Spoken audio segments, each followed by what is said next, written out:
Hello and welcome to the Lodestar's News in Brief podcast. We are going to be rounding up all the main points of last week's supply chain news ahead of a fresh week and giving you insight on what you might see coming up. Last week we saw Category 5 Hurricane Melissa make landfall in Jamaica. Popular transshipment point Kingston container terminal was temporarily closed, as you would expect, but had operations resumed by the end of the week after suffering little damage. Israel also resumed airstrikes in Gaza, which shows that the ceasefire and thus viable Red Sea transits are still very much uncertain. And an update to the fire at Cargo Village in Dhaka Airport that we mentioned last episode. Several airlines and express operators, including Emirates, DHL, and FedEx, have stopped bringing shipments into Bangladesh, and garment factories have been unable to receive samples, which has delayed production. In good news, though, which is definitely needed, China and the US have agreed to suspend port call fees on one another for a year after a meeting in South Korea between US President Trump and Chinese President Xi Jinping. And whilst this is obviously a positive update in the trade war, this yo-yoing and 365-day deadline has once again highlighted the uncertain trade environment.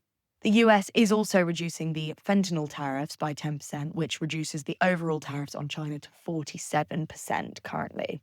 The finite deals of all of these, such as date of implementations, are yet to be revealed. But as I said, this does show positive indications on the trade relations between the two countries, and it seems like this is just in time. I'm now joined by Gavin van Marle. And Gav, you reported that there had been some fresh evidence of the damage on US container volumes as a consequence of these tariffs. What did you see? We've come to the stage, Charlotte, where the impact of the tariffs is sort of beginning to bite. The data was from September, the top 10 largest US ports, as per data compiled by John McCowan from Blue Alpha Capital. These saw volumes decline 6.6% in September compared to September 2024. Those year-on-year comparisons are really expected to sharpen, by which I mean that the declines from 2024 are going to get bigger through the last 3 months of the year, probably, and actually probably continue for the first quarter of next year, depending what happens to the tariffs. I mean, more tacoing from Trump, and maybe there'll be a little bit of a demand surge on the Trans-Pacific prior to Christmas. It's very difficult to know. For example, Zenita's chief analyst, Peter Sand, argued last week that inventories are already pretty full in the US. There's an impact lurking down the road, but it's murky.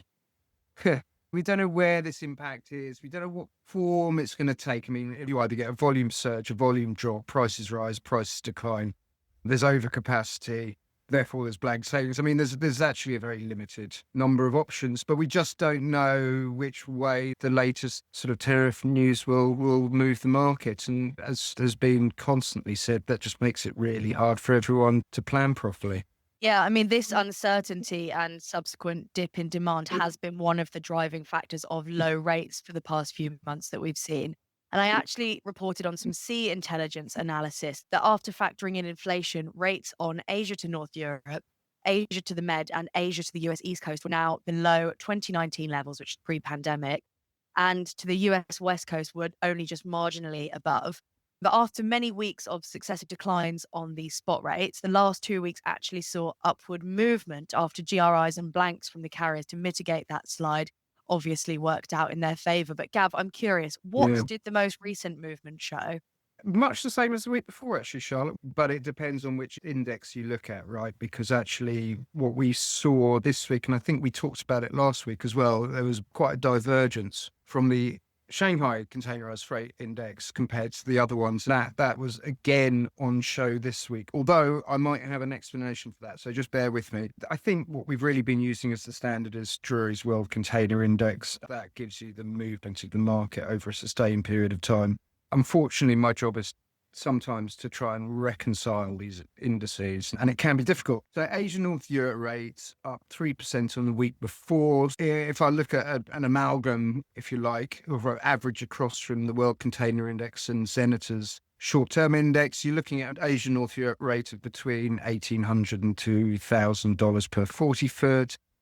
and between $2,000 and $2,300 to the Mediterranean. So both slightly up. Now, if you compare that to the Shanghai Freight Index, its Shanghai to North Europe was up 8% last week. So it hit basically $2,700 per 40 foot. And then I can't really believe this what I'm about to say, but from Asia to the Med, the SEFI has it at just under $4,000 per 40 foot, up 12% on the week before. I can't see how they've managed to get a rate which is like almost $2,000 above the World Container Index and the Zenith Index, except for one thing, which is, of course, the next raft of FAK increases are set to come into force November the 1st. And the SCFI is a compilation of quotes for the week ahead. But interestingly, Mediterranean shipping companies' new FAK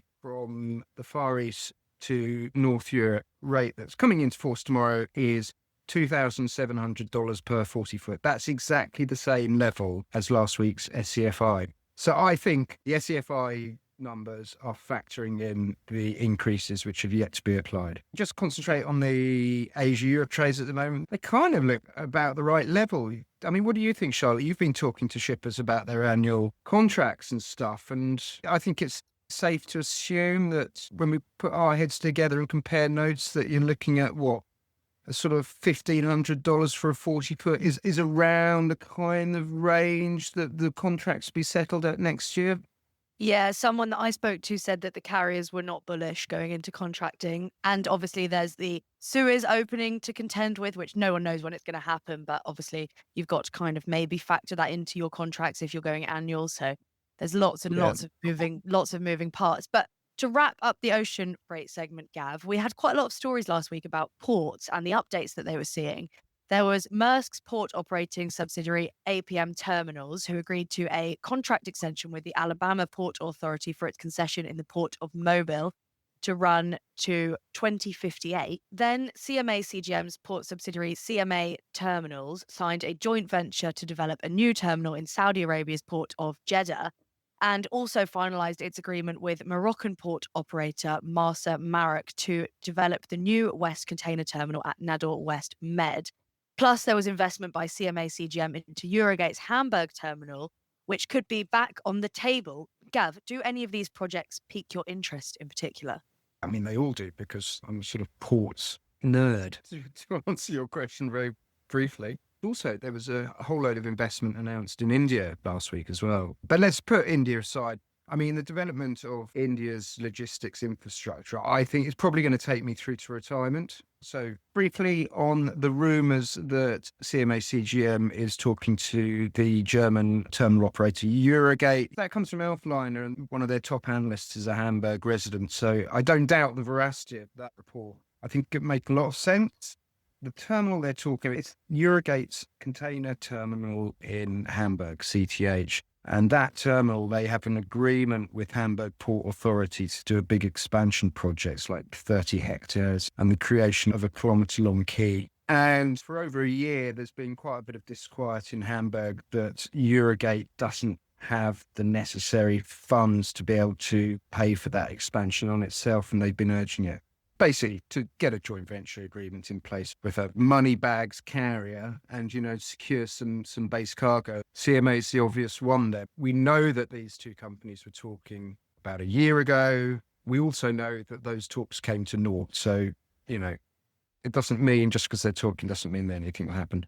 But staying with CMA CGM, Nador West, that's in Morocco. That's a transshipment hub that's designed to provide overflow capacity for Tangier. Should come on stream in a couple of years. That will boost West Med transshipment capacity. I think the Jeddah deal is very interesting because you've got a couple of aspects to it. One is that CMA very explicitly said that they wanted to turn it into a transshipment hub for that sort of Red Sea region. So irrespective of what happens in terms of Suez opening, as you mentioned earlier. Also, the other point to that is that actually it's only the second time that the Saudi authorities have permitted a shipping line to take a stake in one of its terminals. I think Costco has a stake in one of the other terminals in Jeddah. So I think it's significant that Saudi's allowed that. And I'm purely speculating here, but I suspect that There's quite a bit of pressure on public finances in Saudi Arabia, right? I mean, we've all read about the troubles that the Neom, the line city has had. It's instructive to see them looking to outside private capital to help them build this terminal infrastructure. And then lastly, actually, if you ask me which of these stories piques my interest the most, it's actually Mobile in Alabama. I did some reading around it when I was reporting on this story last week. And it's really interesting. If you look at the service portfolio of the carriers going into Mobile, it's all deep sea traffic, right? If you go along that coast, if you go Miami to Houston, along the US Gulf Coast, and you look at the container services going into places like Houston and New Orleans and Everglades and Tampa and so on and so forth, a lot of it is Caribbean, Central American, short sea, feeder, intra-regional traffic. There's a couple of deep sea services going into Houston, but Mobile, on the other hand, is only deep sea services. There's only 9, I think it was 9 or 8 services. 5 of them are Asia, North America services via the Panama Canal. One's a transatlantic service, and then the other is a India/Middle East service to North America. So the fact that they've got this service portfolio, and the fact that they're building another berth, so in a couple of years, they'll basically have a 3-berth system, and each berth able to handle a 400-meter long ship. What you've basically got is you've developed this port into a genuine sort of Gulf Coast alternative to the US East and West Coast. It's interesting to see that there's like a sort of a diversification going on in the States. And I think the fact that they've extended the concession agreement for such a long time sort of indicates confidence that they've got in this new gateway. Now, on the flip side, I am joined by Alex Linnane to speak about some recent developments in air. Alex, as well as US stakeholders being on the back foot recently, you had a report that European air carriers had a bit of a blow last week. Yes, well, they haven't had a blow yet, but it could be that they're about to. So Russian media is claiming at the moment that Japanese and South Korean airlines are looking to restart direct flights to Russia, which of course would mean that they're going to overfly the country and they get their overflight rights back. Now, that would be a big blow to European carriers who continue to avoid Russian airspace at obviously great expense. So Russia never actually stopped Japanese or Korean carriers. They imposed it on themselves, but it looks like it's going to come to an end. And if that's the case, we might expect to see Europe impose some sort of counterbalance to that to ensure a more competitive level playing field. But we'll have to see. And what is freighter traffic like in general at the moment? I mean, we're coming up to Christmas. That is the usual air freight peak season. Have you seen any liftings in rates at all? Yes, we have, in fact, but not dramatic ones.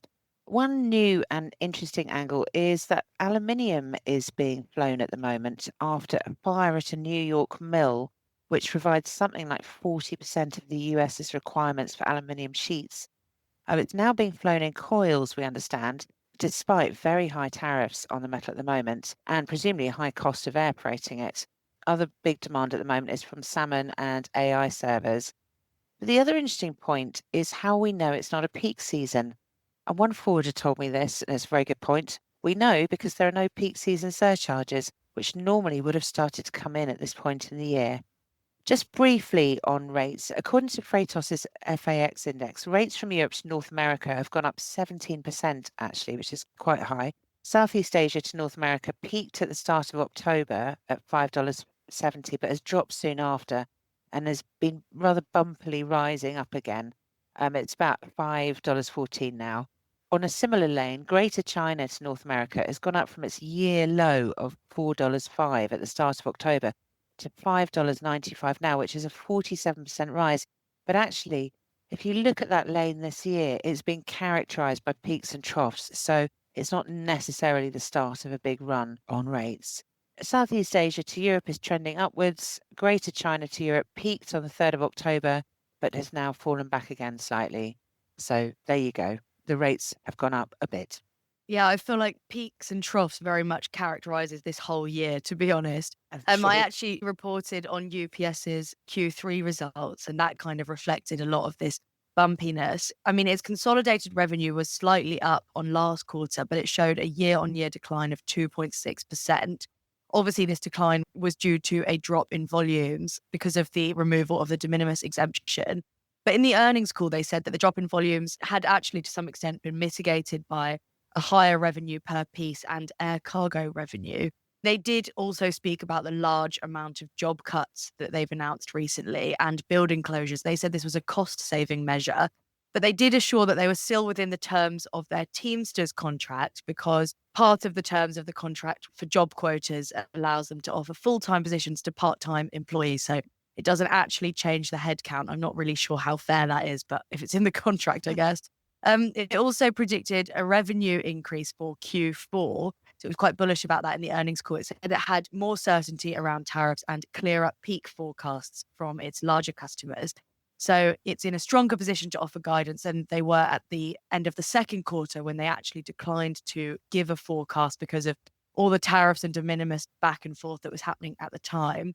Obviously, I mentioned the job cuts, but it wasn't the only company with job loss announcements last week. Amazon said it would cut around 14,000 jobs as AI gets a bigger role, which is following other companies' similar announcements, such as Wise Tech. And actually, UPS did say that they were employing a lot more AI into their systems. But what do you think, Alex? UPS said that they could give a clearer forecast, but do you think uncertainty is reducing? Earlier in the episode, Gavin and I spoke about the US relationship with China, but you also reported last week on a development between US and Mexico, which has added more confusion to the air cargo market.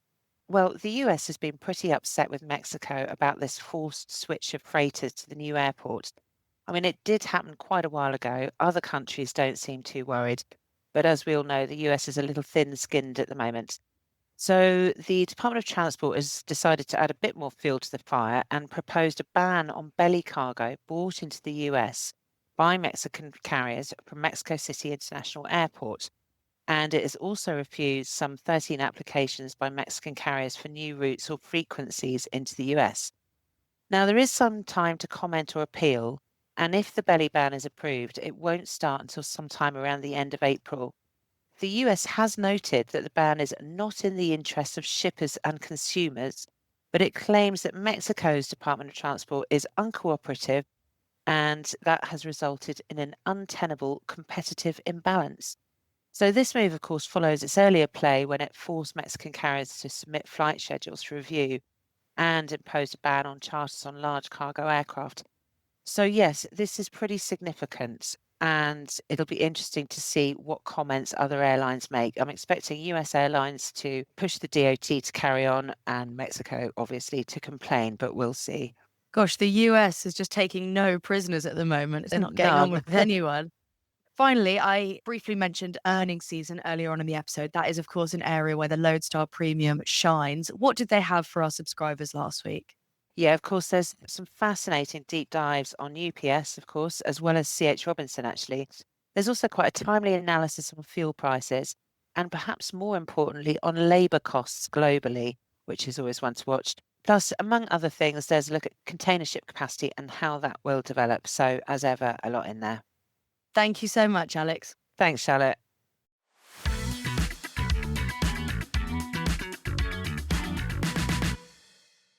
So now we have rounded up the main events from last week's supply chain news. Here is what you might see coming up on the Lodestar. The big one this week is that the US Supreme Court starts hearing arguments on tariffs on Wednesday, the 5th of November. So hopefully we will soon have some clarity on whether the reciprocal tariffs are here to stay. This will certainly be a very tense week for those whose businesses have been hurt by increased tariff costs, but we will be bringing you all the updates of the hearings on the Lodestar. Alex Linnane is off to Abu Dhabi for the International Air Cargo Association's Air Cargo Forum. She is moderating a panel on the opportunities and challenges in air cargo right now, which is sure to be very interesting. There are a lot of them.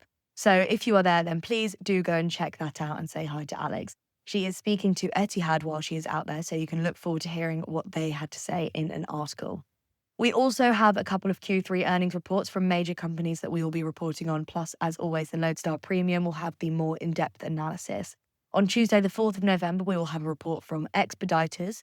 And towards the end of the week, Maersk are reporting. That's Thursday, the 6th of November, and DHL is also on the same day. Thank you so much for joining me, and I will see you next time.